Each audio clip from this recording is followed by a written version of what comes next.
Hi ಹಾಲ್ good morning. ನಾನು ನಿಮ್ಮ ಕವಿತಾ. ಎಲ್ಲರೂ ಹೇಗಿದ್ದೀರಾ? ಚೆನ್ನಾಗಿದ್ದೀರಾ ಅಂದ್ಕೊಳ್ತೀನಿ. ನಾನು ಕೂಡ ತುಂಬ ಚೆನ್ನಾಗಿದ್ದೀನಿ. ಇದು ಸಂಡೇ ಮಾರ್ನಿಂಗು.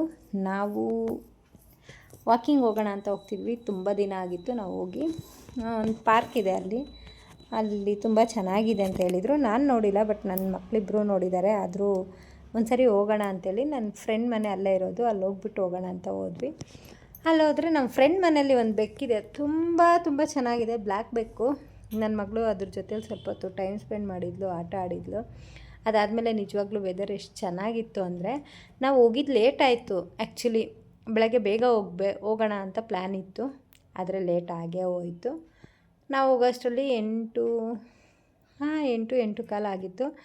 ಬಿಸಿಲಂತೂ ಇರಲಿಲ್ಲ, ಸ್ವಲ್ಪ ಮೋಡ ಮುಚ್ಕೊಂಡಿತ್ತು. ಹಾಗೇ ಇಲ್ಲಿ ನೋಡ್ರಿ, ಈ ಥರ ಎಲ್ಲ ಕಲ್ಲಲ್ಲಿ ಇದು ಮಾಡಿದ್ದಾರೆ. ತುಂಬ ಚೆನ್ನಾಗಿತ್ತು. ನಿಜವಾಗ್ಲೂ ಮಕ್ಕಳ ಜೊತೆಲಿ ಹೋದರೆ ಟೈಮ್ ಸ್ಪೆಂಡ್ ಮಾಡ್ಬೋದು ಅನ್ನಿಸ್ತು. ಯೋಗ, ಮೆಡಿಟೇಷನು ಏನೇ ಮಾಡೋದಿದ್ರೂ ಪೀಸ್ ಅನಿಸುತ್ತೆ. ನಿಜವಾಗ್ಲೂ ಚೆನ್ನಾಗಿತ್ತು. ನಾನು ಆ ಕಡೆ ಎಲ್ಲ ಡೌನ್ಗೆ ಹೋಗಿ ನನ್ನ ಚೈಲ್ಡ್ಹುಡ್ ಫ್ರೆಂಡ್ ಸಿಕ್ಕಿದ್ಲು. ಅವಳು ಇಲ್ಲೇ ಕೂತ್ಕೊಂಡು ಮೆಡಿಟೇಷನ್ ಮಾಡ್ಕೋತಿದ್ಲು. ಯಾರೋ ಅಂತ ಹತ್ರಕ್ಕೆ ಬಂದು ನೋಡಿದಾಗ ನನ್ನ ಚೈಲ್ಡ್ಹುಡ್ ಫ್ರೆಂಡು. ಸರಿ ಅಂತ ನಾನು ಅವಳ ಜೊತೇಲಿ ಮಾತಾಡ್ತಿದ್ದೆ. ಅವರು ಆ ಡೌನ್ಗೆಲ್ಲ ಹೋಗಿ ನೋಡ್ಕೊಂಬಂದಿದ್ರು. ಅದಾದಮೇಲೆ ನಾನು ಹೋದೆ. ಇಲ್ಲಿ ಗಸಗಸೆಕಾಯಿ ಅಂತಾರಲ್ವ, ಅದರ ಮರ ಇತ್ತು. ನಿಜವಾಗ್ಲೂ ಈ ಫಾರಿನಲ್ಲೆಲ್ಲ ಬೇರೆ ಫ್ರೂಟ್ಸ್ನ ತೋರಿಸ್ತಾರೆ. ನಮ್ಮ ಇಂಡಿಯಾದಲ್ಲಿ ಈ ಥರದ ಫ್ರೂಟ್ಸೇ ಒಂಥರ ಚೆನ್ನಾಗಿರುತ್ತೆ. ಅದನ್ನು ನೋಡಿಕೊಂಡು ಅಲ್ಲಿ ಟೈಮ್ ಸ್ಪೆಂಡ್ ಮಾಡ್ಕೊಂಬಂದ್ವಿ. ಆ್ಯಕ್ಚುಲಿ ಸಂಡೇ ಇದು 2 ದಿನದ ಬ್ಲಾಗ್ ಆಗಿರುತ್ತೆ. ಅಲ್ಲಿಂದ ಮುಗಿಸ್ಕೊಂಬಂದಮೇಲೆ ನಿಜವಾಗ್ಲೂ ತುಂಬ ನಿನ್ನೆ ಸಂಡೇ ಮಾಡಿದ್ದೀವಿ ಅಂತ ನಮಗೆ ಐಡಿಯಾ ಇಲ್ಲ. ತುಂಬ ಎಲ್ಲ ಮೆಸ್ಸಿ ಆಗಿದೆ. ನಾನೇನು ವೀಡಿಯೋಸ್ ಮಾಡ್ಕೊಂಡಿಲ್ಲ. ನನ್ನ ಮಕ್ಕಳ ಜೊತೆಲಿ ಹಂಗೆ ಟೈಮ್ ಸ್ಪೆಂಡ್ ಮಾಡಿಕೊಂಡು ನಿನ್ನೆ ಸುಮ್ಮನೆ ಆಗಿಬಿಟ್ಟೆ. ಇದು ನೆಕ್ಸ್ಟ್ ಡೇ ಮಾರ್ನಿಂಗು. ನಾನು ಮಾರ್ನಿಂಗ್ 6 o'clock ಎದ್ಬಿಟ್ಟು ಡೈಲಿ ರೊಟೀನ್ ಇರುತ್ತಲ್ವ, ನೀರು ಕಾಯಿಸ್ಕೊಂಡು ಕೆಟಲಲ್ಲಿ ನೀರು ಇಟ್ಬಿಟ್ಟು ನಾನಿಲ್ಲಿ ಆಮ್ಲ ತುರ್ಕೊಂಡು ಬಿಸಿ ನೀರು ಕಾಯಿಸ್ಕೊಂಡೆ. ಬಿಸಿ ನೀರು ಕಾಯಿಸ್ಕೊಂಡು ಕುಡಿದ್ಬಿಟ್ಟು ಆಮೇಲಿಂದ ಸ್ವಲ್ಪ ಹೊರಗಡೆ ನೀರು ಹಾಕೋಣ ಅಂತ ಹೋದೆ. ಹೊರಗಡೆ ನೀರು ಹಾಕಿಬಿಟ್ಟು ರಂಗೋಲಿ ಹಾಕಿದರೆ ಒಂಥರ ಮನಸ್ಸಿಗೆ ಚೆಂದ ಅನಿಸುತ್ತೆ ನನಗೆ. ನಾನು ಬಿಸಿನೀರು ಕುಡ್ದಿದ ತಕ್ಷಣ ಅಂದರೆ ಫ್ರೆಶ್ ಅಪ್ ಆಗಿರ್ತೀನಲ್ವ, ಫ್ರೆಶ್ ಅಪ್ ಆಗಿದ ತಕ್ಷಣವೇ ಇಲ್ಲಿ ವಿಷ್ಣು ಸಹಸ್ರನಾಮ ಆನ್ ಮಾಡ್ಕೊಂಡ್ಬಿಡ್ತೀನಿ. ಅದನ್ನು ಕೇಳ್ಕೊತ ಬಿಸಿನೀರು ಕುಡಿದ್ಬಿಟ್ಟು ಹೊರಗಡೆ ಕಸ ಗುಡಿಸ್ಬಿಟ್ಟು ರಂಗೋಲಿ ಹಾಕೋಣ ಅಂತ ಹೋದೆ. ಇವತ್ತು ಸಿಂಪಲ್ಲಾಗಿ ರಂಗೋಲಿ ಹಾಕಿಬಿಟ್ಟು ಒಳಗಡೆ ಬಂದುಬಿಟ್ಟು ಇವತ್ತು ಪನ್ನೀರ್ ಕರ್ರಿ ಮಾಡಿಬಿಟ್ಟು ಚಪಾತಿ ಮಾಡೋಣ ಅಂತ ಅಂದ್ಕೊಂಡೆ.